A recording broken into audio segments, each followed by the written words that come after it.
and it shows in the VODs because they're terrible. So we're Damn, gonna Rylock, you hear that? We don't play Kill Squad. okay, one person, relax. Our bruisers or our disruptors look pretty bad. So we're gonna go over Kill Squad macro overall objective.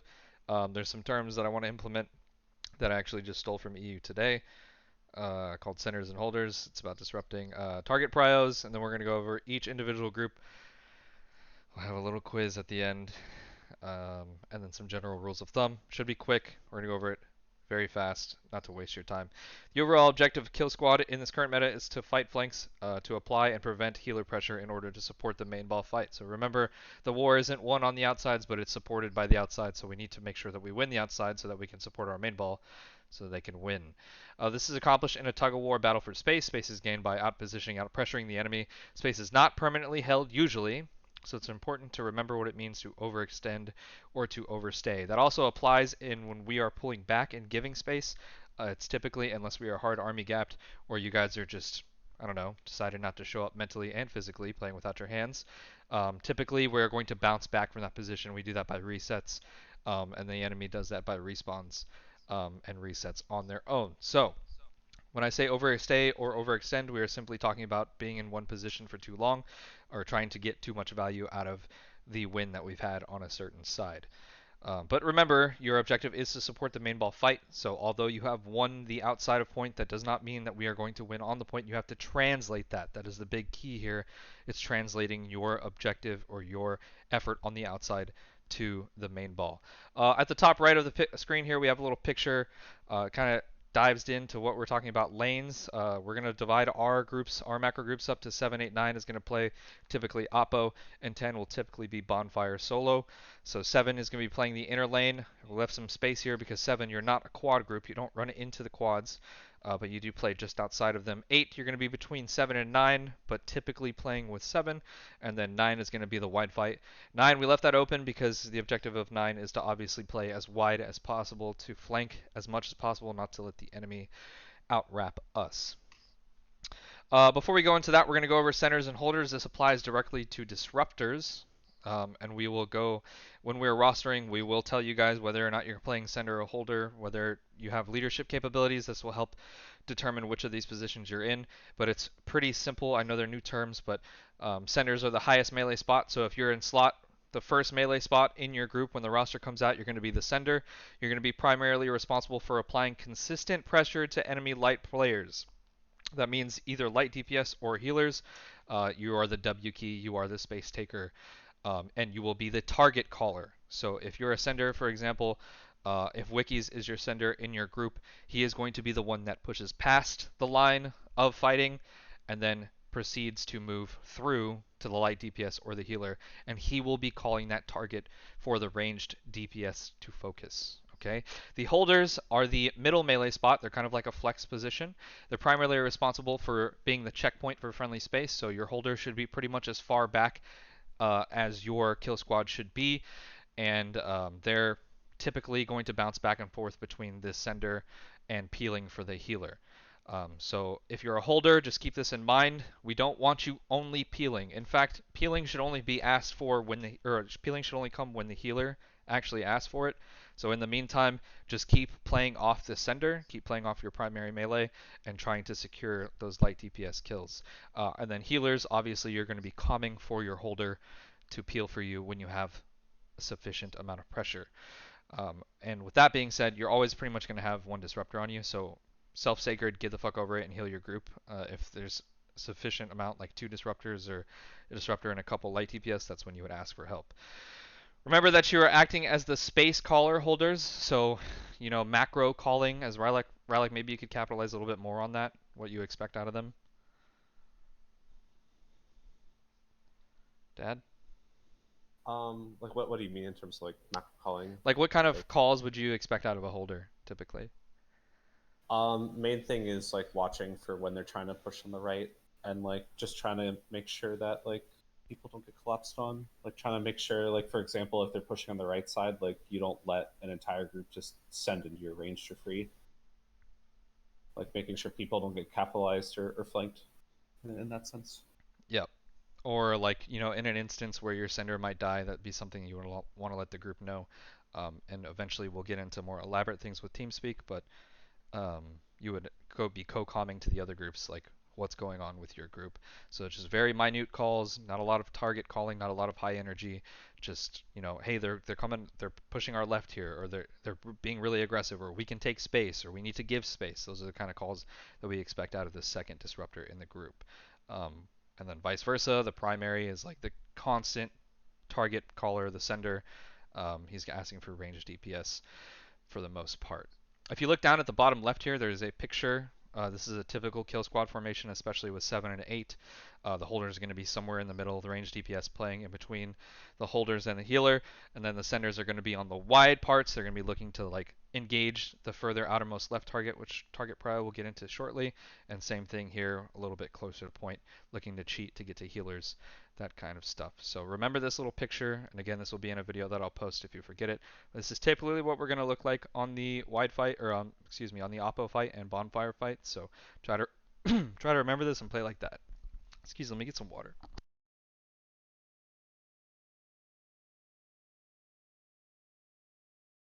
All right, target prios. The default target is the outermost, widest range target.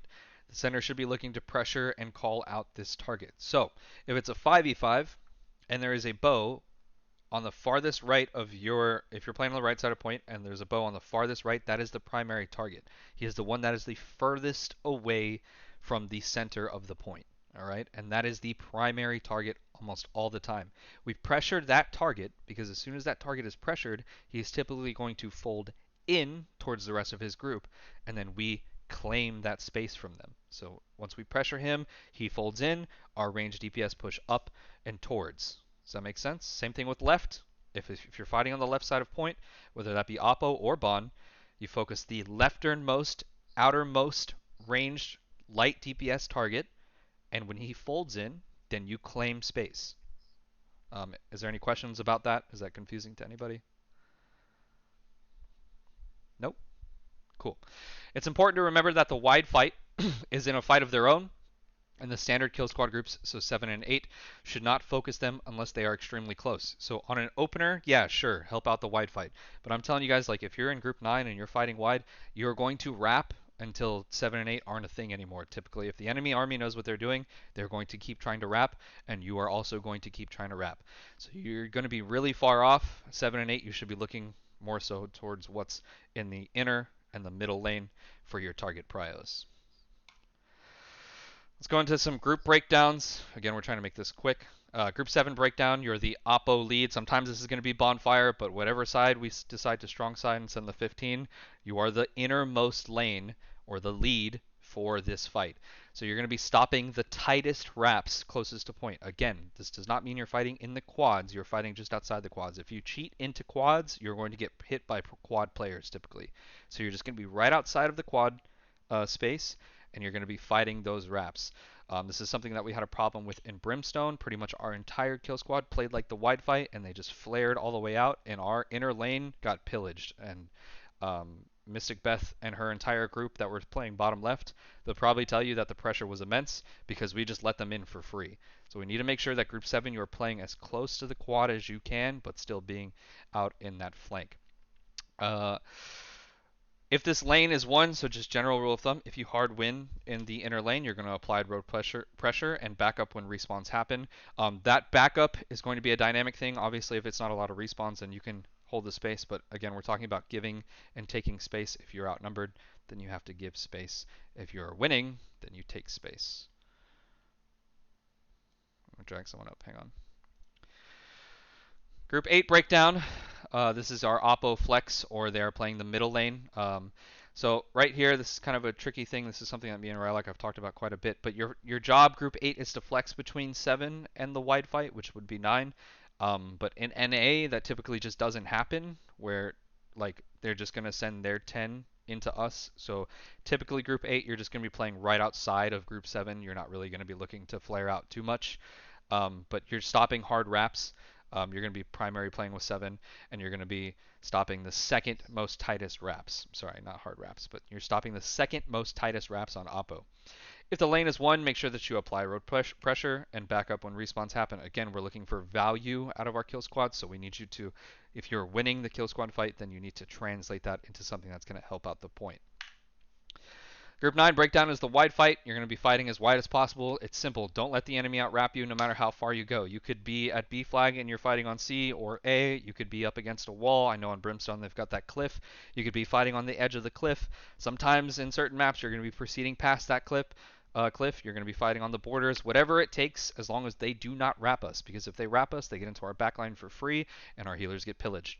So remember, you do not let the enemy outwrap you. Wide fight, you are in a fight of your own. It's a small 5v5 and it's a lot of positioning.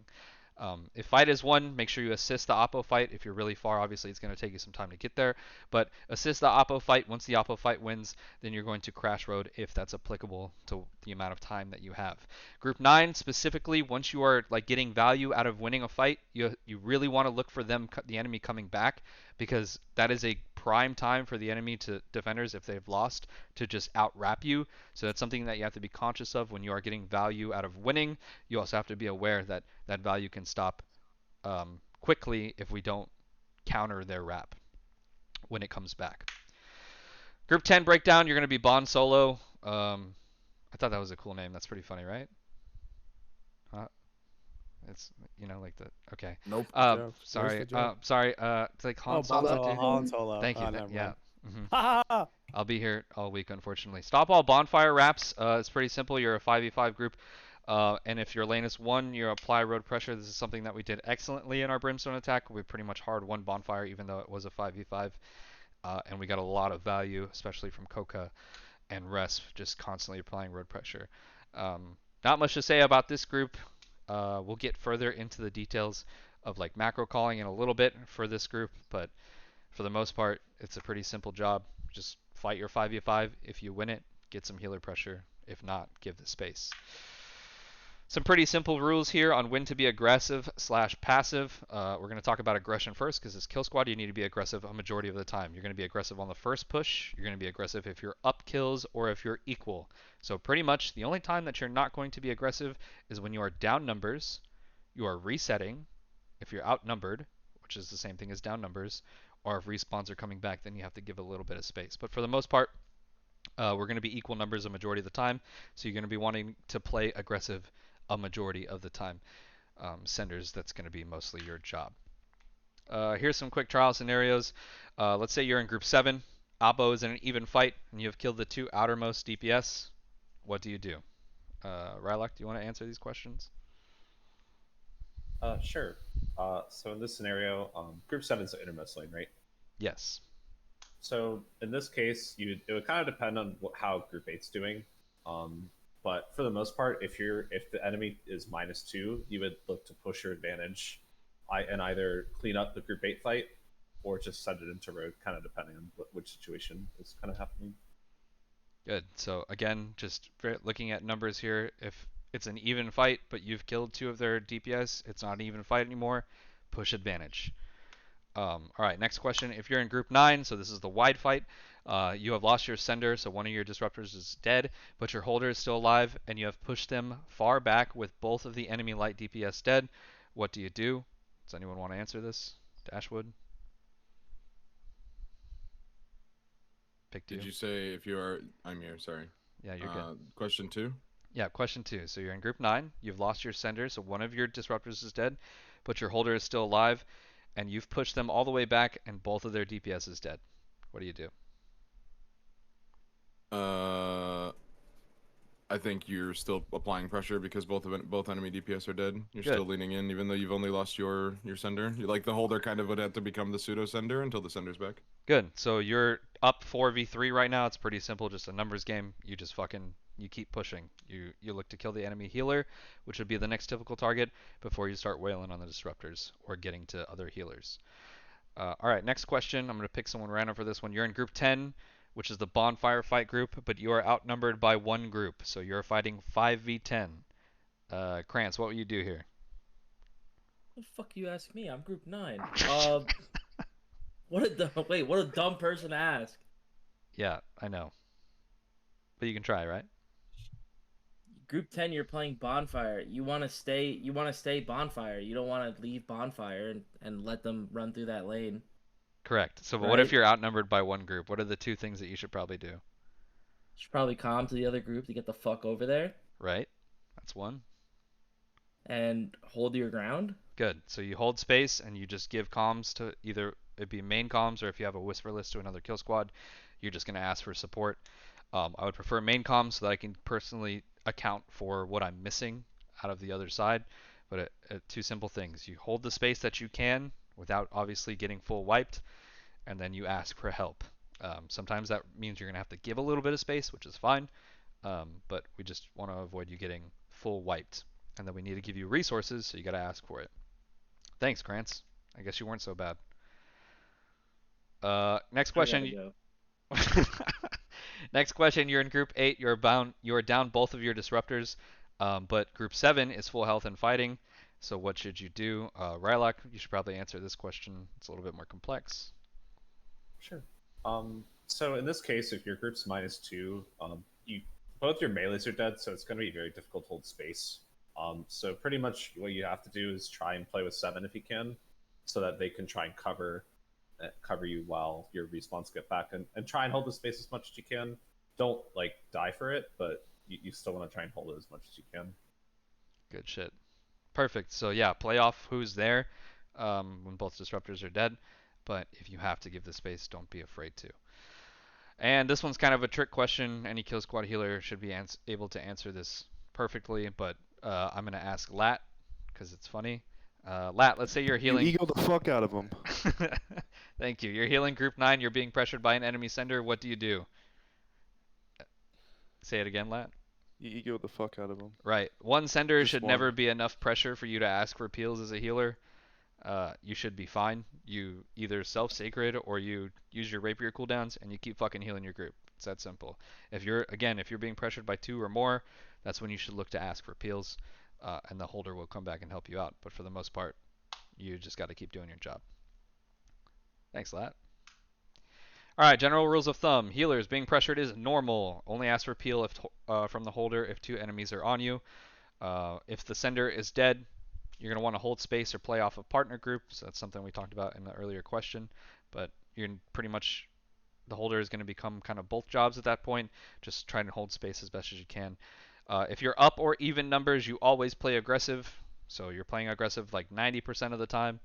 Your holder, you primarily help the sender, but play life much more. So holders should typically like be dying very little unless we're hard losing. So just keep that in mind. And this is a big one that I noticed from our last war. If the point is 65 to 85%, so anywhere from 50 to 75%, you should start foaming at the mouth and you should start looking for healers. And this goes for all kill squad players. Like if we are hard winning and on the point, you should start looking for healers right about 65 to 85%. And then anything past 85%, you're stepping unless I'm saying specifically not to. A lot of our kill squad players kept looking for healer kills up until we won the war last time, and I'm letting you guys know that disrupting a healer when it's an all-in, it's not really doing that much. They've already set their sacred down. They're probably going to step into point anyways. So if it's 85% and I'm screaming everyone on the fucking point, I don't care if you're a great sword SNS, I don't care if you're a spear ice gauntlet, I don't care whatever the fuck build you are, a healer, you step in the fucking point. You drop sacred if you're a healer and you step in the point. Pop a cleanse, get the fuck in, and pray. That is your job. And that should be it. All right, questions. Any questions on Kill Squad macro?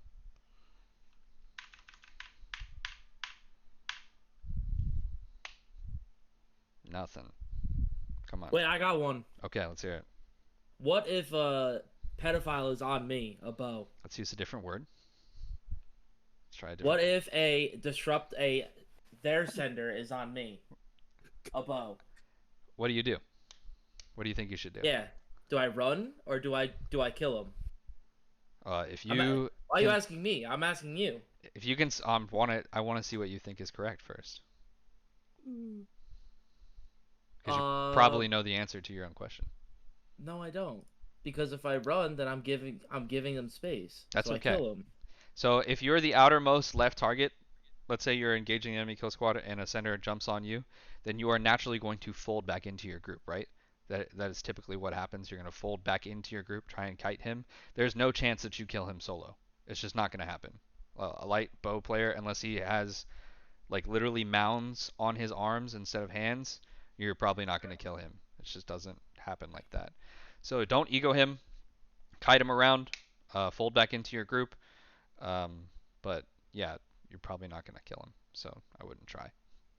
That's my opinion. Unless you're God's gift to Earth on bow and you're Krantz.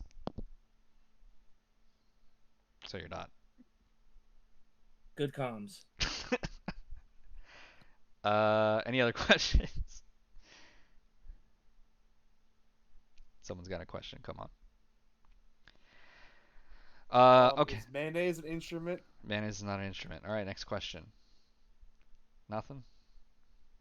Come on. I wanted to give a shout out to Josm for last war. Unironically, he won the wide fight as a solo disruptor because we didn't have someone in his group for him to play off of, but he dogged the enemy down and hard won. So good on him. Try to be like him. He was very aggressive and it paid off. So good on him and the rest of his group for being down a player and still hard winning the wide fight. Just remember there was something that happened that war, and I've already spoke with the 2 light players in his group. But if you're hard winning, there's no reason for you to go backwards. So don't S key, support your disruptor that's pushed up, and give him the DPS that he needs to kill. Another thing that happened last war is that our bonfire group, they just fragged the fuck out and did a really good job. I know they probably didn't feel like it because they're solo over there, but they applied constant road pressure, even though they were outnumbered for the most part. So good on them. Some mistakes that we made: 7 and 8.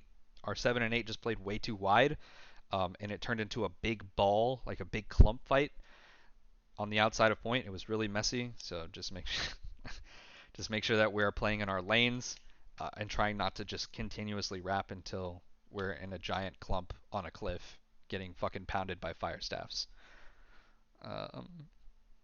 Outside of that, I wanted to make it quick. Hopefully it was quick enough. Are there any last questions before I wrap it up?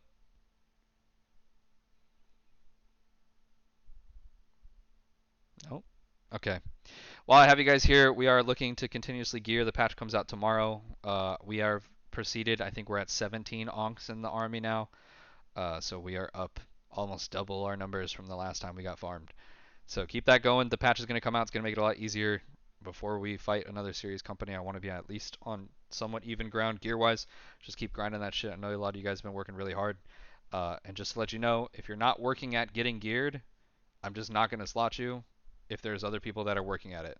So if you don't have Onk and someone else has Onk, probably going to slot the guy that has Onk. Just that simple. I'm not going to get fucking 30% healing gapped again and then get fucking made fun of. We're going to try. Outside of that, again, thanks for the patience. You guys have been doing a great job. Pretty much our entire kill squad, minus like 4 or 5 people, is off spec. So try and learn, upload your VODs. And yeah, GG's. Thanks for coming.